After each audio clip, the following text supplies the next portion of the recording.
Boa tarde a todos. Sim. Obrigado a todos por terem cá estado presentes.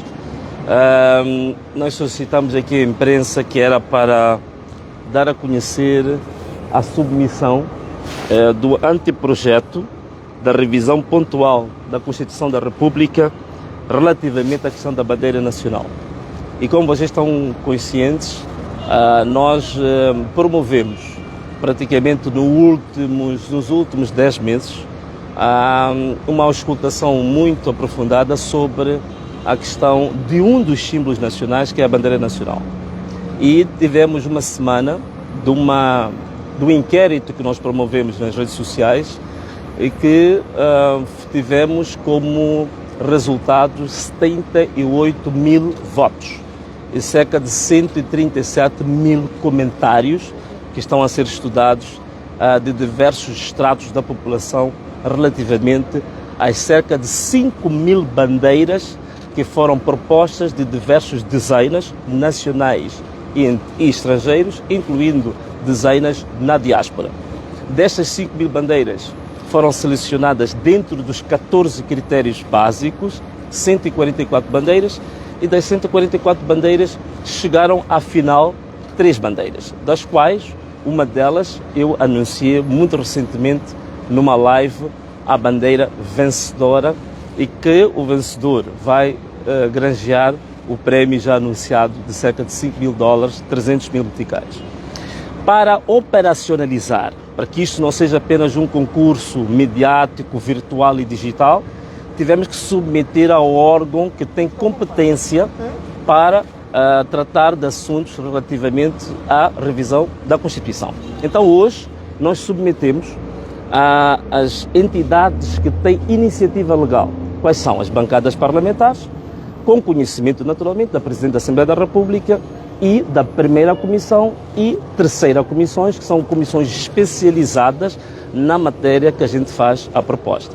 Então era esta questão que nós queríamos apresentar aos jornalistas, mas antes de mais, eu queria dizer que este documento estará disponível à população, porque é um documento que traz várias matérias que vão não só ser informativas, mas também vão ser formativas e didáticas. Por quê? Porque existem vários capítulos, deixa-me só mostrar-vos aqui apenas um deles, que eu considero o mais importante. Portanto, temos o projeto, o anteprojeto, mas temos aqui um capítulo que é extremamente importante para vocês jornalistas, que é a fundamentação histórica e técnica que leva a alterar uma bandeira. Porque existe muita informação deturpada, existe muita manipulação relativamente à ideia do que alterar um símbolo nacional. E aqui nós temos fundamentos técnicos muito aprofundados e serão muito bons para os estudantes, jornalistas, pesquisadores e a população no geral, para se esclarecer o que representa, qual é que é a dimensão, qual é que é a envergadura de apresentar uma proposta de alteração de um símbolo nacional. Portanto, sim, era isto que eu queria dar-vos a conhecer e agradecer a vossa presença. Obrigado. Que simbolismo é que tem tirar a Kalashnikov desde logo da bandeira? Naturalmente, olha, nós aqui na bandeira, na nossa fundamentação, nós apresentamos razões genéricas no mundo que levam à alteração da bandeira. Uma delas tem a ver com um passado tenebroso na história de cada um dos países. E temos exemplos concretos em África, de países que já tinham elementos bélicos na sua bandeira e que até fizeram uma norma específica que regularam que os símbolos nacionais não devem ter mais elementos militarizados. Estou a falar do Quênia, estou a falar do Uganda, que eles têm uma lei específica que regula e impõe que não pode haver elementos militarizados nos símbolos nacionais. Mas não é só. O Japão, a Alemanha, a Itália, países já fora do nosso continente, também tem exatamente um regulamento específico, está normado sobre isso. Por quê? Porque é uma questão óbvia e clara, os efeitos psicológicos de usar num símbolo nacional um elemento belicoso, um elemento de guerra. Isso significa que você transmite um determinado valor. A bandeira nacional e os símbolos nacionais são elementos de transmissão de valores, de padrões comportamentais, de padrões de personalidade. Então significa que se você tem uma bandeira e você quer transmitir uma personalidade de prosperidade e de paz, você vai usar simbologias de paz, de prosperidade, de perdão e de reconciliação.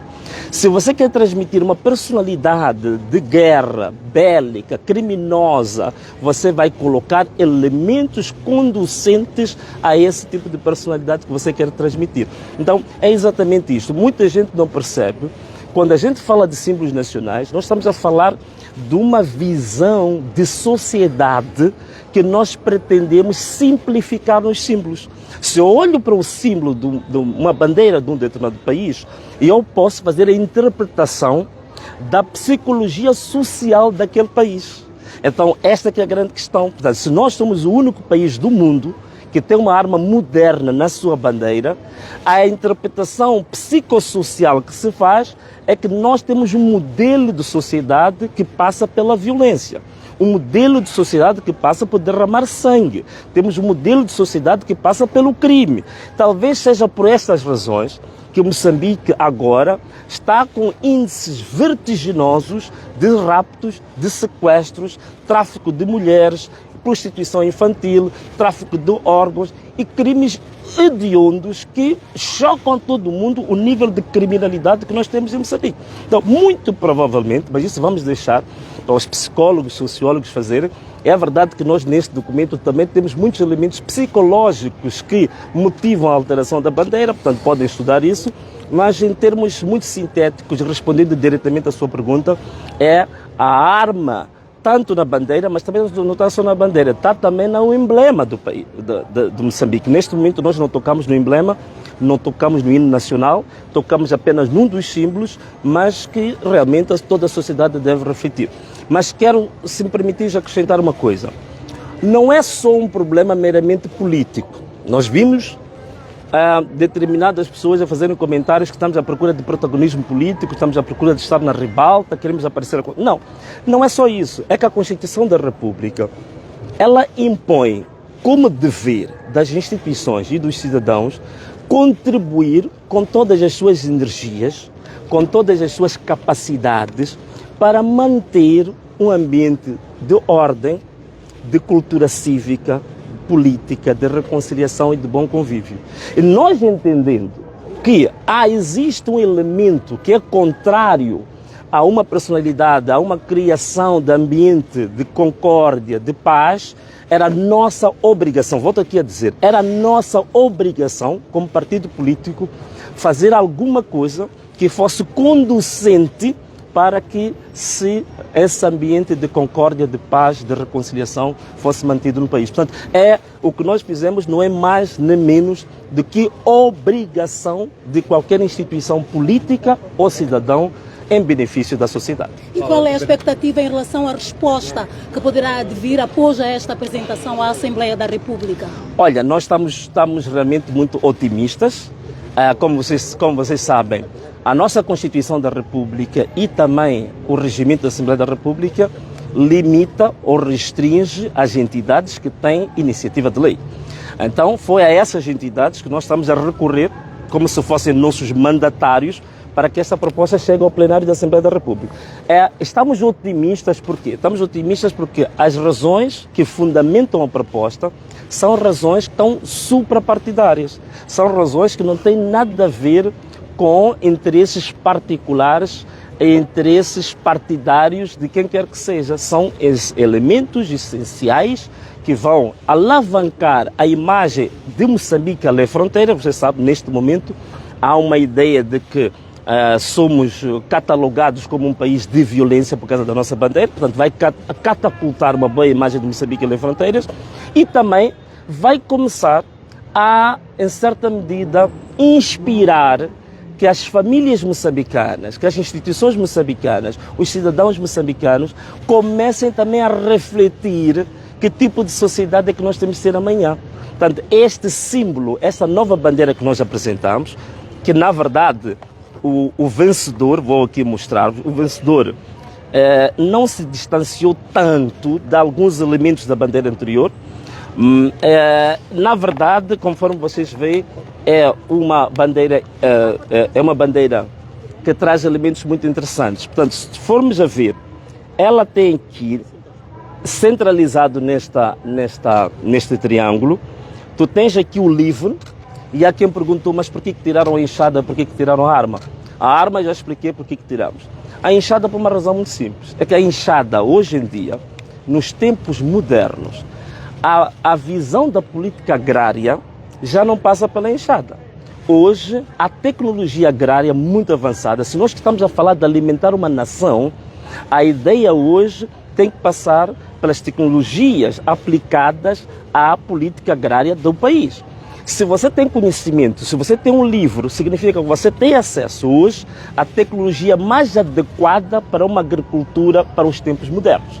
É por isso que nós tiramos a enxada, que é uma enxada de cabo curto, que representa uma agricultura primitiva, representa uma agricultura do tempo medieval. Então significa que era preciso também, em certa medida, projetar que hoje em dia a agricultura, a indústria, o turismo e vários setores centrais de um país, eles baseiam-se muito na capacidade de inovação, de conhecimento e da sabedoria, da ciência desse mesmo país. Então nós centralizamos no conhecimento científico, na formação técnico-profissional, portanto, em dar habilidades técnicas e científicas aos moçambicanos para resolver os problemas da agricultura, da indústria, do turismo e de tantas outras áreas. Portanto, era isso. Mas depois vão ler, a fundamentação é fantástica, que o vencedor da bandeira colocou aqui, e acho que vão ter acesso. A revisão pontual da Constituição para dar lugar a esta situação da bandeira não poderá comprometer, portanto, a questão do diálogo nacional inclusive,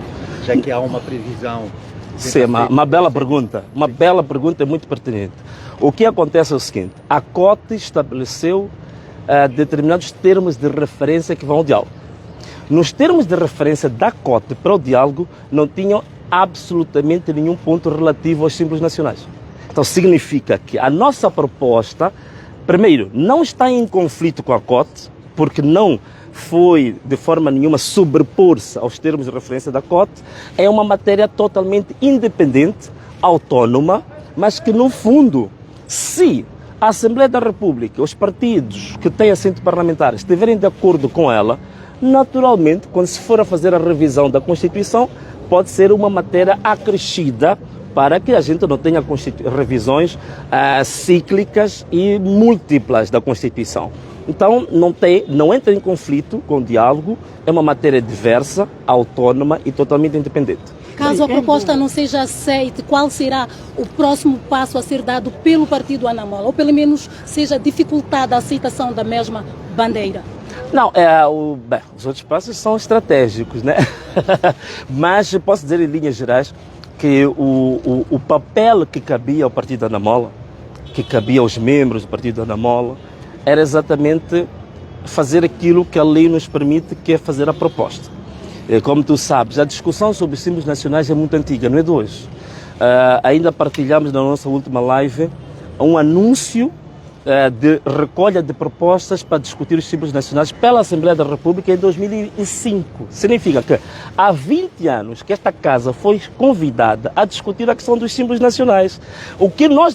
A diferença que existe aqui é que a maior parte das pessoas que debatem essas matérias debatem no café, debatem nas ruas, murmuram, fazem inúmeros debates, mas nunca ninguém se predispôs a dar o chamado impulso. Qual é o impulso? É fazer uma consulta pública, uma auscultação totalmente democrática, como vocês viram, e depois recolher elementos dessa auscultação e sintetizar aquilo que é a vontade popular. Sintetizando a vontade popular, depois transcrevê-la numa proposta em concreto como anteprojeto que nós submetemos. Esta é a grande diferença da Anamola e os outros partidos, as outras sensibilidades. É que há muito debate difuso, fragmentado, mas era preciso fazer uma coisa sistematizada, estudada, investigada e auscultada o povo de forma democrática. Como você sabe, a bandeira atual que nós temos, que na verdade foi estabelecida em 1983, mas que não tem diferenças com a bandeira de 1975, foi decidida na ilha de Inhaca. E quem decidiu foi um grupo minoritário e foi um grupo partidário. Aquilo que um amigo meu da Angola gosta de dizer, foi uma decisão partidocrata. Não foi uma decisão democrática que vem de um escrutínio público.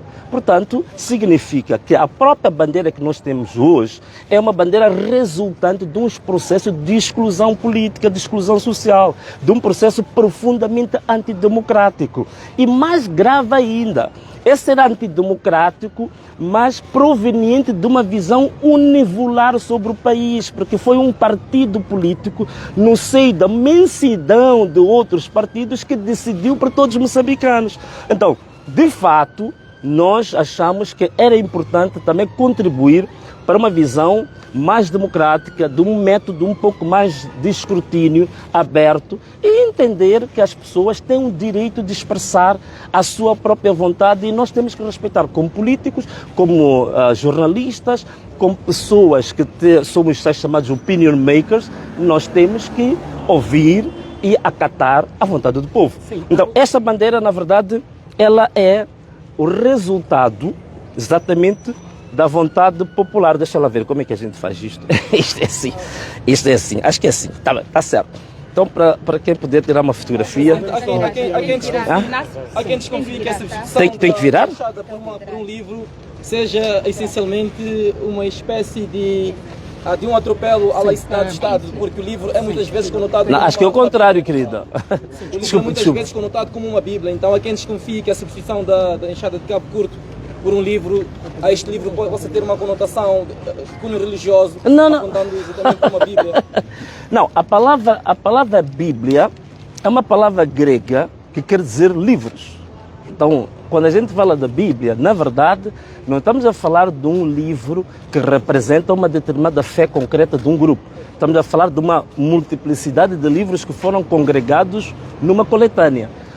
Eu acho que se nesse sentido o livro que ali aparece é um livro que representa os diversos saberes, as diversas ciências, as diversas sensibilidades provenientes do conhecimento. Então é só isso, não tem nada a ver com uma área específica, religiosa, setária, partidária. É o livro que simboliza o saber, o conhecimento, a técnica, a formação, a qualificação, a inovação, a tecnologia. Portanto, representa só isso, não mais do que isso. Após a apresentação da bandeira, mais uma vez, o senhor Dércio Alfazema... Sim, o meu aluno. Exatamente.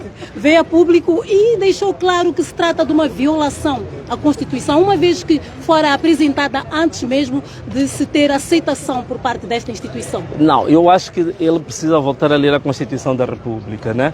E eu teria muito prazer, se o Dércio Alfazema estiver a ouvir, de poder arranjar pelo menos uma hora da minha vida para lhe dar elementos e lições básicas sobre a Constituição. Coitado, ele tem deficiências muito graves, do ponto de vista cognitivo, mas não pensei que chegasse a essa que quase tocou o fundo do poço. Mas ele, que se estiver a ouvir, eu estou disponível a dar aulas básicas da Constituição, né? Sim, a relação, portanto, digamos, a carta que submeteu ao Presidente da República para poder se integrar, portanto, no diálogo público, já foi respondido? Não, ainda não, infelizmente, até esta altura. Essa é outra questão que nós ficamos admirados como instituições e sabe que a Presidência da República é um órgão de soberania, né? Então, como é que um órgão de soberania é interpelado de forma formal por escrito e não consegue, dentro dos prazos estabelecidos no direito administrativo, responder a um apelo de um cidadão, a um apelo de uma instituição política? Portanto, é realmente preocupante a forma como as nossas instituições estão sendo geridas e a fragilidade das nossas instituições muitas vezes começa exatamente aí. E até aproveito aqui também, vou colocar-vos outra questão. A próxima semana, provavelmente, eu volto aqui a esta casa, que é para trazer um pedido de insistência no âmbito da sua pergunta.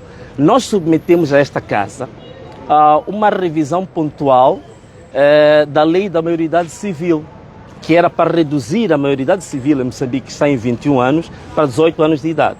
E até hoje, passado quase 2 meses, ainda não tivemos nenhuma notificação sobre a matéria. E é uma pena, porque nós temos muitos jovens hoje, 18 anos, 19 anos, que são empreendedores, são cientistas, são inovadores, são empresários, mas que não podem assinar contratos porque a nossa lei não permite para menores de 21 anos determinados privilégios civis.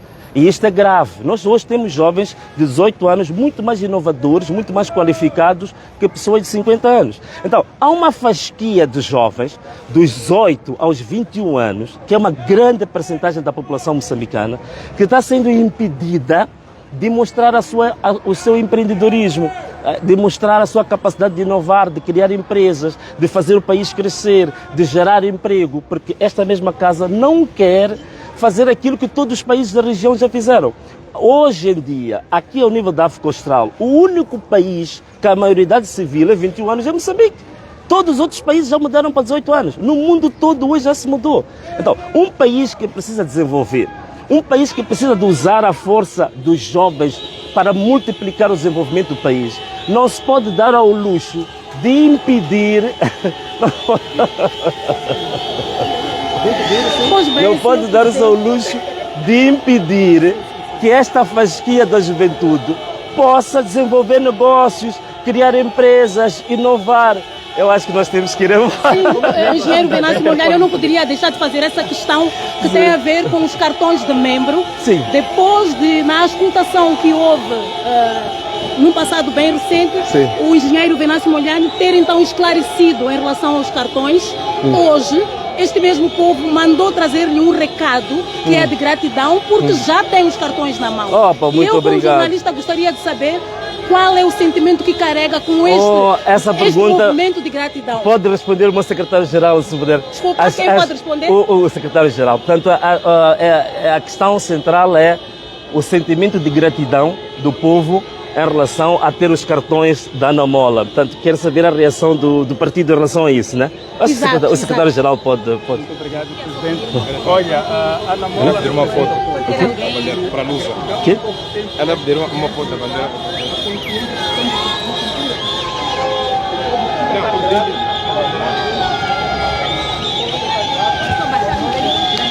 A fazer chegar o seu cartão. O povo precisa sentir-se grato quando conseguimos realizar eleições que são representativas e democráticas. O povo precisa sentir-se grato quando a Anamola dá qualquer passo que é, de certa forma, resposta àquilo que é um anseio do povo.